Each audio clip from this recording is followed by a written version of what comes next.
A truck driver will face court on speeding and drug charges after being caught along the Hume Highway.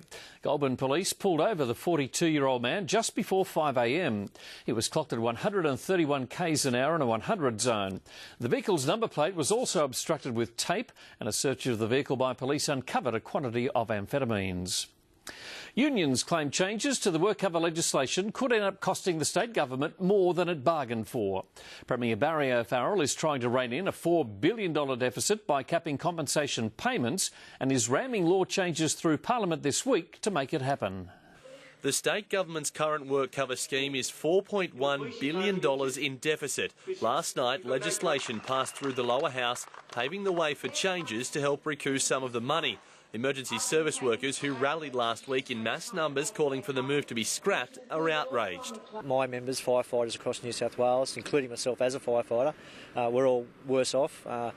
We're now got less cover at work. The changes mean workers could receive 13 weeks of full pay after being injured on the job before it's capped at just over $400 a week.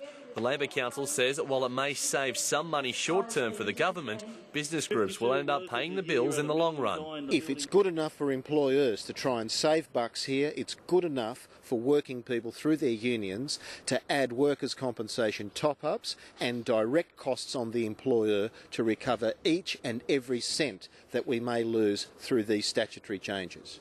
Minister for Finance and Services Greg Pearce says claims from the opposition that the changes for all workers injured on the job are wrong.